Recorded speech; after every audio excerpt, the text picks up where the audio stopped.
emergency loan siya. Meaning, kahit unemployed, hindi ka employed din. At ngayon, ipapakita ko sa inyo mamaya. And get approved in just few minutes. Upon approval, you will receive. Ayan, mga memorya, magpapasko na at talaga naman marami sa ating mga kababayan hindi na mapigilan at hindi na mapakali sa pagbili ng kanilang mga regalo para sa kanilang mga jowers. Charot!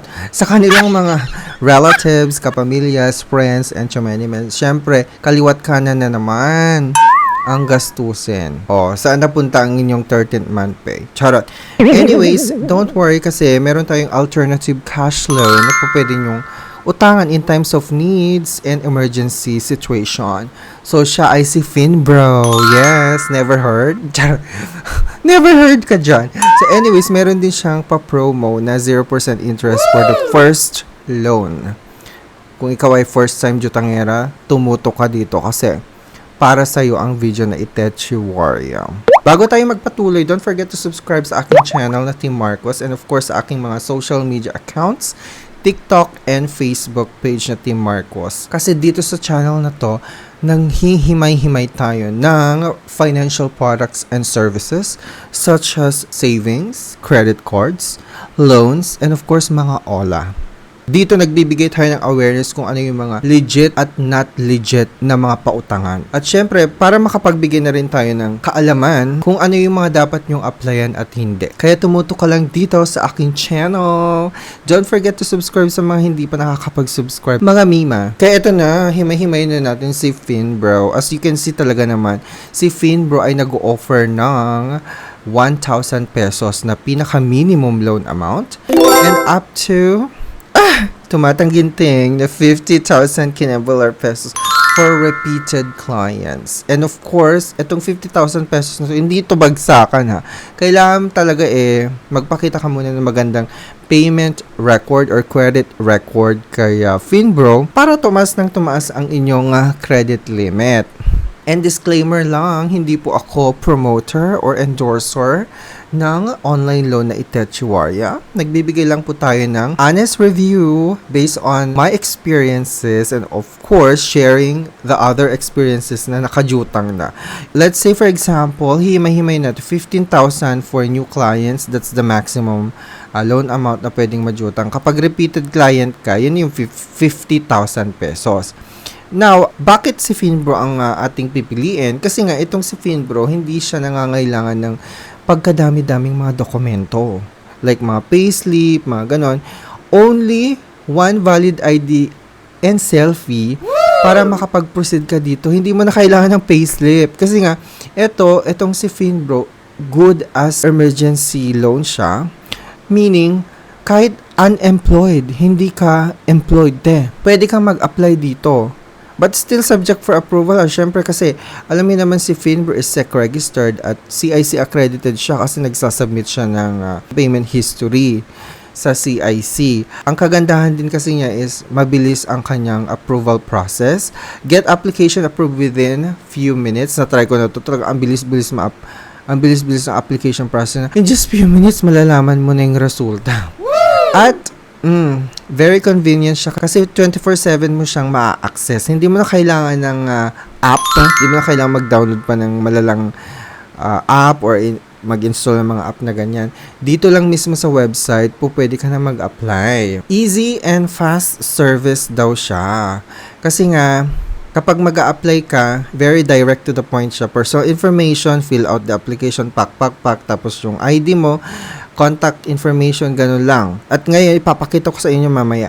And get approved in just few minutes. Upon approval, you will receive the money in your bank account. O, diba? Antaray. So, wala tayong masasabi sa legitimacy ni Finbro kasi SEC-registered siya na sa list of recorded online lending platform ni SEC. I-check nyo yun sa website. Meron dyan. And very convenient kapag kailangan mong kontakin ang customer care nila kasi pwede mo silang kontakin through Globe or Smart. Meron din silang email kung gusto nyong mas madali, mag-email kayo. Magtanong-tanong kayo kung ano yung mga gusto nyong itanong sa product and services nila. So let's say for example, new client ka, bagong jutangera ka, wala ka pang account kay Finbro. All you have to do is to click on apply now. Meron akong link, super legit link dito sa comment section na po pwedeng yung i-click para ma-direct na agad kayo dun sa application process ni Finbro at para iwas scam na rin kasi baka mamaya ibang website ang mapuntahan ninyo kasi ngayon naglipa na yung mga scammer. So, mag-iingat kayo lagi ha kasi baka mamaya akala nyo si Finbro yung ina-applyan nyo. May mga nagpapanggap po. May mga fake website na naglipa na ngayon. Ang sasama nila, ang sasama ng mga scammer na to, nakakaloka. Kahit kapaskuhan, naglipa na sila. Alam nyo, kaya mag-iingat kayo ha. Doble ingat lang po talaga pag mag-a-apply kayo naman. Kasi nga, modus na po nila yan, lalo ngayon magpapasko. Kaya make sure na dito lang kayo sa aking comment section mag-check ng link ng Finbro or other alternative loans na pwede yung utangan kasi itong mga legit na referral link ko talaga itong mga Itachi Warrior. So syempre kapag nandiyan ka sa website nila, apply now, ganyan lang. So as you can see naman, personal information, very basic lang, tas date of birth, tapos yung gender and civil status mo, contact information, tapos maglalagay ka din yan ng verification code at password para sa inyong account. So as you can see SSS, UMID, passport, driver's license, postal ID, national ID, yan yung mga ID na tinatanggap ni Finbro. Okay, so after that, syempre, follow the instruction. And of course, you have to read the terms and conditions muna bago kayo mag-agree or mag-continue. Nag-login ako sa aking account kasi syempre meron na akong account. So I have 6,000 pesos na pwedeng mautang na maximum. As you can see naman dito sa aking account, from 1,000 pesos ang pinaka-minimum, tapos 6,000 ang maximum ko ngayon. Ngayon, hindi lang siya 7 days. As you can see, hindi lang siya 7 days. Pwede kong isagad to 30 days yan. Okay. So, let's say 6,000 or let's say 2,000. 2,000 muna kasi hindi ko naman kailangan yung ganyang kalaking amount na 6,000 Hindi ba? So, let's say 2,000. Papakita ko lang sa inyo yung details ng pwedeng yung bayaran. So, estimate lang to kasi kanya-kanyang account to So, hindi ibig sabihin na itong nakikita nyo ngayon, magiging detalye din ninyo kapag mag-a-apply kayo. May sari-sarili pong detalye ang mga account natin. But, eto sa akin, let's say 2,000 ang uutangin ko. So, ang next payment date ko is December 27 na. So, 1 month. Kasi ngayon is November 27. So, 1 month siya, tita. 1 month. Kasi pinili ko 30 days Kapag 7 days lang, di ba? December 4. So, 30 days, isasagad ko talaga yan. Kasi gusto ko 30 days mahaba So, December 27 ang aking ang due date. So, ang interest ko dyan is 120 lang. Dahil nga sa repeated client na ako, meron akong interest syempre. Pero kapag first time mo pa lang, 0% yan. And may processing fee siya. So lahat naman may processing fee. Kahit sa bangko, di ba? May processing fee sila. So very minimal lang naman yan. Tapos meron siyang loan tenure na 12 months. So ibig sabihin, yung 12 months na yan is an installment. Kasi may mga naguguluhan Bakit ang next payment date ko, Team Marcos, is December 27? 30 days yan 30 days yung yung term ko. Pero dito sa baba, bakit may 12 months pa? So parang naguguluhan sila. Yung 12 months kasi, kapag hindi mo na full payment, yung let's say 2,000 or yung 2,300 na total amount due in 30 days, meron kang option na gawing installment. So 12 months yung kanyang pinaka-maximum na installment. So pag meron ka naman ng pera at ready ka ng i-full payment, you can do the full payment anytime naman. Walang problema yon. So sinasabi niya lang dito na ito yung magiging installment mo kapag hindi mo kayang bayaran yung full payment. Di ba? Maliwanag na 'yon. Anyways, so let's say a-applyan ko siya. Okay. So let's say lang kasi hindi ko pa naman kailangan ng kapera.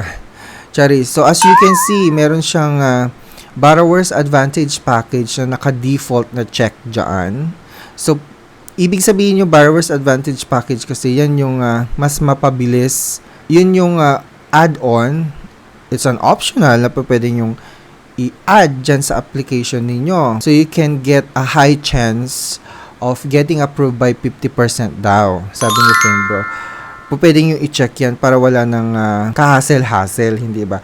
Pero kapag in-uncheck ko yan, magre-require siya to upload your certificate of employment with compensation breakdown and acknowledgement of continuous employment for the next 12 months addressed to Sophie Lending Inc. and signed by your HR personnel. So, meron siyang ganong hanash. So, mapapahirapan ka dito and it could take up to 10 working days daw for you to get approved. Kasi syempre, i-verify pa nila, tatawag si Finbro sa HR ninyo to verify na talaga ba na employed pa si Ganitech Warrior sa inyong company, ganyan. So, i-verify niya yon. And kapag napatunayan niya na totoo yung mga sinasabi mo dyan at in-upload mong document, edi by all means, i-approve ka niyan, te. O. Pero, bakit mo sinasabi kanina, Team Marcos, na po pwedeng mag-apply ang unemployed? Eto na nga, kapag ayaw mo mag-submit ng mga CEO, kasi hindi naman require sa'yo, di ba, na mag-submit ng CEO, kasi unemployed ka nga, di ba? Meron kang income na pumapasok. So, syempre, i-check ko yan. Alright, i-check ko yan sa Borrower's Advantage Package para hindi na ako magsasubmit ng COE or any payslip, hindi ba? So, i-check ko yan. However, merong fee. Okay? Yun yung iti-take note ninyo kapag nag-a-apply kayo. Make sure you check the breakdown muna. Kasi ang Borrower's Advantage Package, hindi naman siya free. Diba? Meron siyang fee na kaakibat. O, sa akin, 871 pesos. Depende po sa loan amount na po pwede yung utangin. Let's say, 6,000 pesos sinagad ko. O, mag-iiba din yung Borrower's Advantage Package fee. Okay? So, kapag mababa yung loan amount mo, syempre, mababa din yung fee ng Borrower's Advantage Package. It's the convenient, hindi ba, yung atake ni Borrower's Advantage Package. Pero kapag titignan nyo naman, may malasakit si Finbro sa Borrower's Advantage Package. Kasi, itong Borrower's Advantage Package, mga Mimarya, ito yung mga rights. Rights pa yung talagang ginamit dito, ha. Sabi dito is an optional package offered to borrowers that entitles with additional rights those borrowers who have voluntarily opted for this package. So, ito yung mga benefits na makukuha ninyo. So, debt cancellation in case of borrower's death or permanent disability. So, syempre, wash out na. Wala ka ng pagkakautang in case na mategi ka. Wag naman sana, syempre, di ba, hindi na mag-aalala yung mga kapamilya mo na, ay, baka sila yung magbayad, hindi ba, sa naiwan mong pagkakajutang. So, matik yan, mawawala na yung pagkakautang mo kay Finbro. So, hindi naman natin sinasabi na mangyayari, pero syempre, eto nga yung rights or benefits. Sinasabi ko sa inyo, yung benefits na pwede nyo makuha kay Borrower's Advantage Package. And of course, possibility to receive in-depth professional support and advice in case of financial difficulties. May mga ganun siya. May mga professional support siyang tinatawag. And of course, priority automated credit scoring, may ganyan siya, and possibility to receive discounted payment plan offer in case of delinquency. Pera pambayad, o diba nagkakaroon ka ngayon ng problema sa finances mo, it's okay kasi nga, bibigyan ka naman ng payment offer ni Finbro. Basta tawagan mo lang siguro sila or whatnot. And depending on the severity of situation, possibility to receive discounted payment plan offer in case of earthquake or flood in borrower's area of residence as registered in the loan application. So, wag naman sana mangyari yan, pero syempre, may malasakit si Finbro in terms sa mga ganitong kalamidad, hindi ba? Hindi nga nakakalimutan yung mga kababayan natin. So, ma-offeran ka ng mas mababang bayarin kapag nangyari sa'yo to. So, all you have to do is to declare. Talaga, dapat sa application process pa lang, sa application form na fini-fill out nyo, dapat tama at totoo yung mga impormasyon na nilalagay nyo, kagaya ng address. Kasi malaking bagay talaga yan. And no penalty for non-payment or late payment within the first 15 calendar days after next payment date as per credit line agreement. Section 5 and Schedule 1. And dito, possibility to receive and withdraw additional loan amount depending on borrower's risk profile and loan limit utilization. So, kailangan talaga maganda rin talaga ang payment history nyo kay Finbro para mabigyan kayo ng ganyang additional loan amount. And available minimum payment for 7, 14, and 30 days on the next repayment date as per credit line agreement Schedule 1. And then, subscription to finbro.ph raffle promos. Oo, may mga pa-raffle promos sila. Minsan, lalo pag magpapasko or mga event, mga holiday, abangan nyo, i-check nyo lagi yung website. May mga ganyan siyang mga pa-raffle promo, pa-laptop, kung anak-anak na mga gadget pa. Pero ngayon parang wala pa akong nakikita. Anyways, abang-abang na lang. And other rights and advantages, if any, which may be additionally implemented or updated from time to time, solely by at the discretion of the lender. So yan yung borrower's advantage package, mga Mimarya.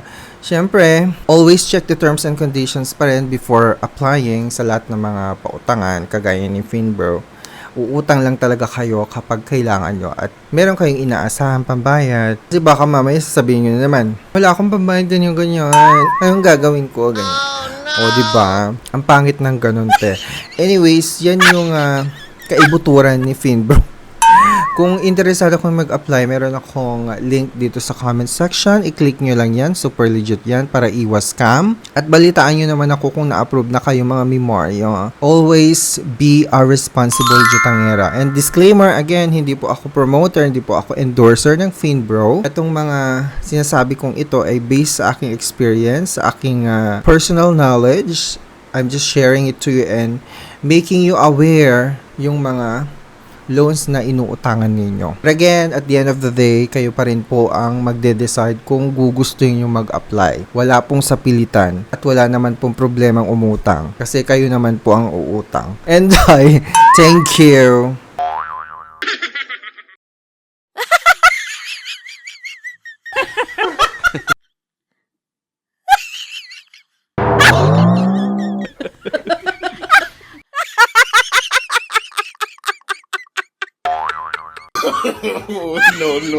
No.